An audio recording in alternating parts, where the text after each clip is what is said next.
Hello, welcome to another Tonalist landscape oil painting demonstration with your painter in residence, M. Francis McCarthy, and welcome as well to Day 4, Volume 2 of the Past Masters series, and kind of a nice one for you today. It's by Jules Dupre, and he was a Barbizon painter. The name of the painting is Landscape. I have no clue what the actual name of his painting was.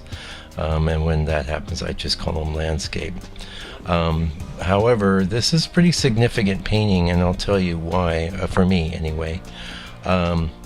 Jules, he loved this format, and this here is actually a 5x10. I'm sure his was considerably larger.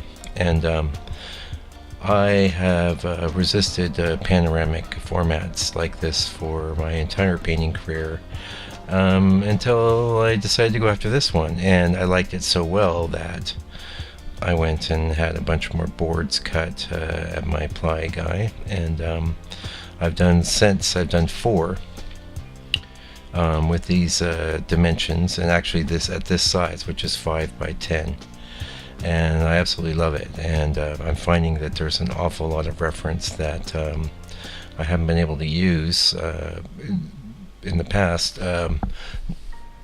that's working real well at this size. Now, I change the actual proportions of my reference photos all the time, but there's certain subjects and motifs that lend themselves to a more panoramic kind of feeling, and so I've definitely dug up some pretty good ones, and I'm really excited about the 4. Actually, I'll be doing some photography tonight on them. I need to, because I want to put these pieces up in the show that I have going up this week, which will be official opening is Thursday, but the opening reception is going to be Friday night. So if you're in New Zealand, anywhere near Whangarei, make sure you tiptoe on over, and we'll have a loaf of bread and a block of brie and a case of wine. So what else do you need at an opening, right? Anyway, I'm going to read you a little bit about old Jules here, and here we go. This is from Wikipedia. Jules Dupre, April 5th, 1811 to October 6, 1889, was a French painter, one of the chief members of the Barbizon school of landscape painters. If Corot stands for the lyric and Rousseau for the epic aspect of the poetry of nature, Dupre is the exponent of his tragic and of nature's tragic and dramatic aspects. That looks like a quote from somebody. Dupre was born in Nantes. He exhibited at the Salon in 1831, and 3 years later was awarded a second-class medal. In the same year, he came to England, where he was impressed by the genius of Constable. From then on, he learned how to express movement in nature and the districts around Southampton and Plymouth, with its wide, unbroken expanses of water, sky, and ground. These gave him good opportunities for studying the tempestuous motion of storm clouds and the movement of foliage driven by the wind. Dupre's color is sonorous and resonant. He showed a preference for using dramatic sunset effects in stormy skies and seas as the subjects of his paintings. Late in life, he changed his style and gained appreciably in largeness of handling, and arrived at greater simplicity in his color harmonies. Hey, that's what you want, man. You want to be getting really good at the end. As opposed to, oh my god, I can't.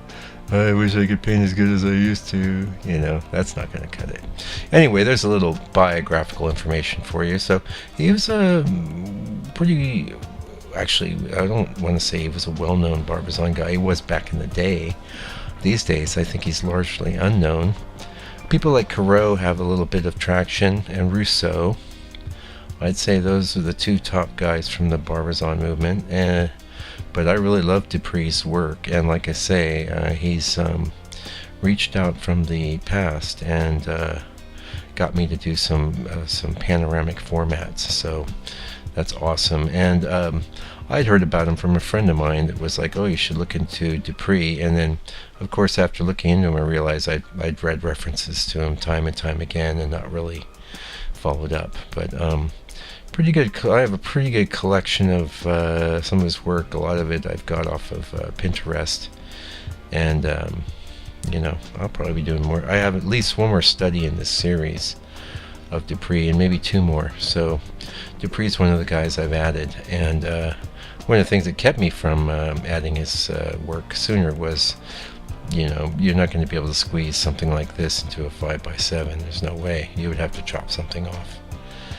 And I didn't want to do that. I didn't want to, I don't mind modifying. Actually, there's a few cases where I've turned some rectangular Inesses into squares, but yeah, Ines can handle it, Now you see what I'm doing now. I'm doing a bit of glazing, and like I said, that's just a lot of fun painting this one. And I really like the subdued monochromatic kind of color scheme as well. I'd love to do some stuff like that with my own work. I mean, right now though, I'm just really into color, I guess, so we don't know when that's going to be, but it could happen.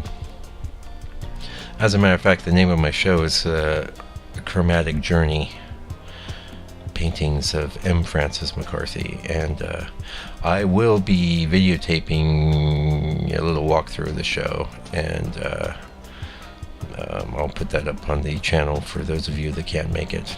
Anyway, so what's going on in the studio? Well, I did a redo last week. I did a couple little minis.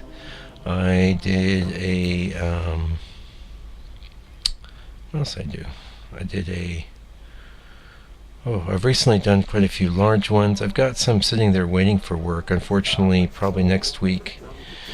Not a lot of painting's going to get done. I had to go pick up some frames yesterday, and one of the things I did last week was the promotional piece for my show. The painting that's featured there I'm doing as a print, and so I had to spend a better part of a day getting that all tied in, and I printed the first 6 and on my extremely lovely Canon Pixma printer. This thing is not cheap, but I really like the quality I get off of it, and it's pretty much the same quality as I'd get if I went to any a professional shop. The difference is that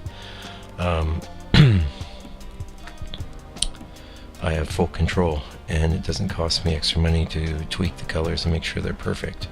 And because of my background as a graphics professional for years, very comfortable dealing with things like this. So where a lot of artists might not know their way around Photoshop that well, or printers or media like rag paper and things like that, it's pretty comfortable for me. So that said, I had been putting off doing this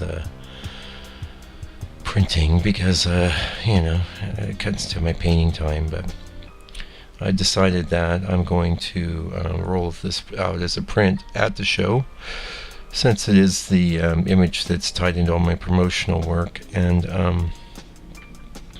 the painting itself is actually sold already, so that won't be up at the show, but I'll have these prints, and they look really good. In fact, they look amazing. I get such amazing results printing on this rag paper. I'm just beside myself with how good they look. In fact, I might prefer it over the painting. I don't know. It's hard to say, because the painting just keeps giving, whereas a print, it really has everything contained in it. It's not like you're going to see shades of depth in a print. I'm not going to X-ray a print in future generations, from now, to see if you had done a different painting underneath it or something like that. The painting has a whole history and story tied into it that won't be present in a print, but a good looking print is going to be giving you a really nice experience as well. So I'm pretty excited about that. Anyway, getting kind of close here. I did roll one out last week, and for you in the middle of the week, and I've been trying to do that I've been a little lax, but hopefully I'll do that again this week coming up. Anyway, you'll have this lovely painting by Dupre to check out meanwhile, and I do hope you enjoy it, and that you're enjoying the expanded size of the Past Master series. Also, I might note, I've got one more minute here, maybe you have noticed, or maybe you haven't, that the one that I put out last week that was of one of my own paintings was at 1080. I'm giving it to you. I'm giving it to you guys because I love you and appreciate you. Thanks for subscribing. I'll be back real soon. Meanwhile, take care and stay out of trouble.